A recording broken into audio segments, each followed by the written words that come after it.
बनने का बात यह है पार्वती कि मुंडों की माला में जो मुंड हैं ये किसी और के नहीं, ये इतने मुंड हैं पार्वती जिससे बहुत ज्यादा प्रेम करता हूँ उसी के मुंड हैं। अब तो पार्वती जी और थोड़ा बोले मैं किससे बहुत प्रेम करता हूँ ना उसके मुंड है, मेरे अलावा और किससे प्रेम करते हैं जिसको दिल से इतना लगा रखा है। तो शंकर जी कहते हैं तुम्हारे अलावा तो कभी कुछ है ही नहीं, तुमसे अलग तो मैं हुई नहीं, ये मुंड किसी और के नहीं, सबके सब तुम्हारे ही हैं। जितनी बार तुम्हारा जन्म हुआ और जितनी बार तुमने प्राण त्यागे ये वही सब मुंड है। कौन से? सिद्धरात्रि, कालरात्रि, ब्रह्मचारिणी, स्कंद माता, चंद्रघंटा देवी, ए गिरी नंदिनी, नंदित मेदिनी, विष्णु विनोदिनी, नंदिनुते, जय जय जय महिषासुर मर्दिनी, रम्य कपर्दिनी शैल सुते। हे जगदम्ब प्रलंब साक्षात जगदम्बा, सती शिवा तु साधिका तु गौरवी तु चंचला, शारदा तु पद्मजा तु वैष्णवी तु मंगला, हिंगलाज भ्रामी बगलामुखी विशालिके, हे भवानी भैरवी मृणालिनी शिवालिके, जयति जयति जगत जननी जयति जगत तारिके, हे भवानी भैरवी मृणालिनी शिवालिके। तुम्हारे ही मुंड हैं सब। पार्वती जी कहती है गजब, आंखों में आंसू आ गए, पश्चाताप हो गया। बोले तो मेरे से इतना प्रेम करते हैं, मेरे मुंडों की माला पहनी है, लाओ। प्रेम परस्पर दोनों तरफ से होना चाहिए, लाओ हिसाब बराबर। बोले मतलब? बोले आपके मुंड मेरे को तो मैं भी पहन लेती हूँ, मेरे हैं इतने आपके भी होंगे। शंकर जी कहते कैसी बात करती हो, मैं तो आदि है ना अंत, मैं तो भोलेनाथ हूँ, मेरे मुंड तो एक ही है जो है ये, और बाकी मुंड दर्शन करना है शिवलिंग में देख लो। सद्योजात, ईशान, वामदेव, तत्पुरुष, पंचानन नाम सुना है ना आपने? शंकर जी के 5 मुख हैं। सद्योजात हर दिशा का एक, सद्योजात, तत्पुरुष, वामदेव, ईशान, ये जो स्वरूप है भोलेनाथ का, यही भोलेनाथ विराजमान रहते हैं, यही मुख है। आपके मुख क्यों नहीं है? बोले क्योंकि मैं तो जन्मता नहीं और मरता नहीं, तो फिर मैं क्यों मरती हूँ बार बार? नहीं, अब इसके बाद ऐसा नहीं होना चाहिए, इसलिए पार्वती के बाद फिर दूसरा स्वरूप जगदम्बा ने धारण नहीं किया। मुझे भी अमर कर दो आप। बोले अमर कथा सुननी पड़ेगी। ये आ गए अमरनाथ की गुफा में, उनने कहा बड़ा, ये तो मैं जल्दी सुना रही हूँ आपको कि वो इसके कड़े नियम है। बोले नियम है तो मैं नियम पालूंगी। दोनों पति पत्नी अमरनाथ की गुफा में आ गए। शंकर जी ने कहा एक आसन पर बैठना पड़ेगा, सावधान, एक आसन पर बैठना पड़ेगा। जितने लोगों ने एक आसन पर बैठकर कथा सुनी है, बहुत बहुत अच्छा, बहुत जरूरी है। आसन सिद्ध हो गया आपका, अभी अपने घर इस आसन को ले जाना, इस आसन की पूजा करना और इसी आसन पर बैठकर माला जपना।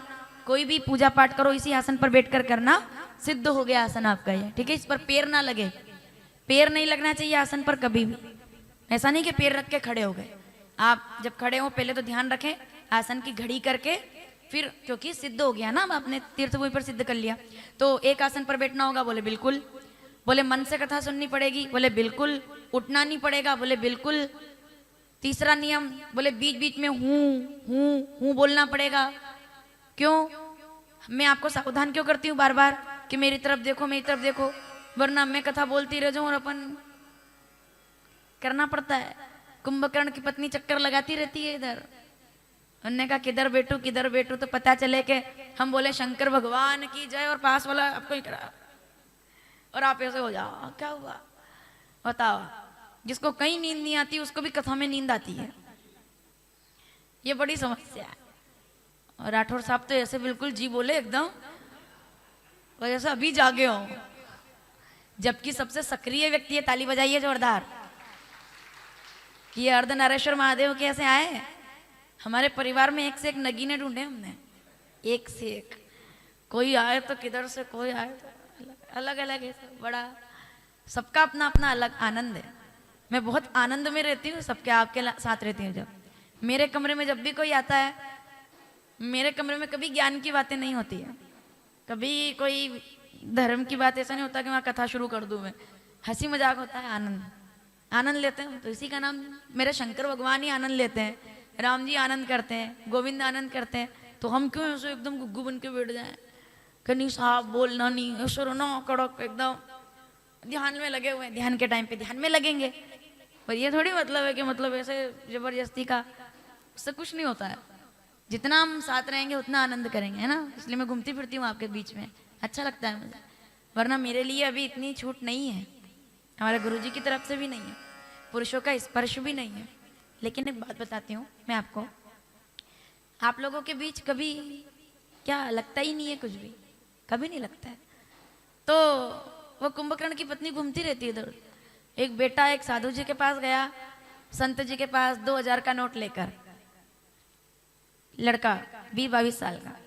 महाराज जी आपने गजब कर दिया, गजब कर दिया, गजब कर दिया। लेकिन हमने क्या गजब कर दिया? बोले दक्षिणा लेके आया हूँ आपके लिए। बोले वो तो ठीक है, दक्षिणा क्यों लाए हो, क्या गजब कर दिया?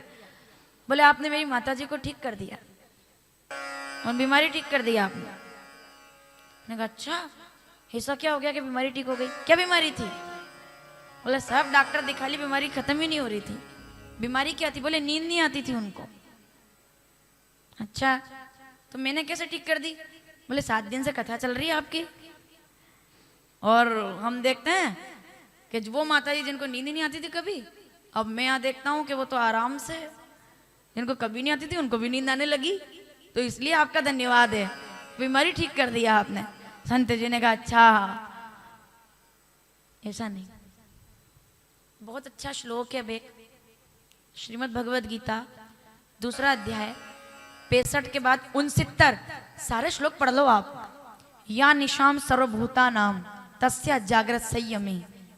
जिसको माया हावी हो जाए वो निद्रा आ जाना बहुत आसान बात है, लेकिन जो सोवत है वो और जो जागत है सो, जो जागा उसने हमेशा पाया है। जागृत यही तो माया का प्रभाव है कि जो आपको सुनने ना दे, जो आपको जागृत ना रहने दे। तो नींद नहीं आनी चाहिए पार्वती? बोले बिल्कुल नहीं, हूं करती रहूंगी। और वही हुआ, थोड़ी कथा शुरू हुई, पार्वती जी की आंखें बंद हुई, शंकर जी की आंखें बंद हुई। अब फिर सावधान, पार्वती जी को नींद नहीं आई है, शक्ति है वो, साक्षात जगदम्बा है वो, उनको नींद नहीं आई है, वो ध्यान में चली गई। अब हूं करना बंद कर दिया। वहां पर शंकर जी ने जब कथा शुरू की तो 3 बार ताली बजाई। एक बार ताली बजाई ऐसे, मतलब जितने गण हैं सब चले जाओ, तुम अमर कथा नहीं सुनोगे। दूसरी ताली बजाई तो जितने भी पशु पक्षी हैं सब चले जाओ, सब चले गए। तीसरी ताली बजाई तो एक शुकी, देखो कहाँ बैठे हो आप, शुकी गर्भवती थी और अंतिम काल में थी। तो वो जैसे ताली बजी ना, वो डर करके उड़ी, पर उसका बच्चा वहीं जन्म ले गया और वो प्रकट हो गया। अब जब वो प्रकट हो गया ऐसे करके, तो आंखें धीरे धीरे खुली, कथा चल रही थी। कथा चलते चलते ही वो थोड़ा बड़ा हो गया। जब वो उड़ने के लायक हो गया तब भी वो उड़ा नहीं। उन्होंने कहा इतना लाभ तो ले लिया, थोड़ा और ले लेते हैं, थोड़ा और ले लेते हैं। पूरी कथा सुन ली और बदले में जब पार्वती जी ध्यान में चली गई तो उनके बदले में वो करने लगा, तोता, तोते का बच्चा। शंकर जी की आंखें खुली, राम राम राम ऐसे करके। पार्वती जी की आंखें बंद ध्यान में।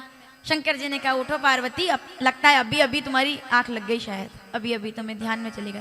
पार्वती जी कहती है आपके 2-3 अध्याय से ही मैं तो परम ध्यान में हूँ। बोले धरती पर व्यास पत्नी सूर्य को जल चढ़ा रही थी, जमाई आई, उनने कहा यही सबसे बढ़िया सेफ हाउस है। ये सुखदेव जी महाराज छे आगा मटमानो निपेक्ष अलक्ष लिंगो निजलाभ तुष्टो व्रतश्य बालेव अवधूत वेश में साक्षात सुखदेव कौन सर्वभूत हृदयो मुनि मानतोस्मि। चल दिए जंगलों में और जंगलों से सब ज्ञान प्राप्त करके अपने पिता व्यास जी से भागवत का ज्ञान लेकर के और राजा परीक्षित को शुक्ताल के तीर्थ में आकर के मुक्त करने के लिए बाबा यहाँ विराजमान हो गए। 7 दिनों तक बैठे रहे, गंगा बहती रही, कथा चलती रही। ऐसे सुखदेव जी प्रकट हुए। तो सुखदेव जी और कोई नहीं, शंकर जी का ही वांग्मय स्वरूप है। इसीलिए हमने शुक्ताल में शिव पुराण कथा कही है। किसी के मन में सवाल आए कि यहाँ तो भागवत होती है, शिव पुराण क्यों हो रही है? 2 जवाब है।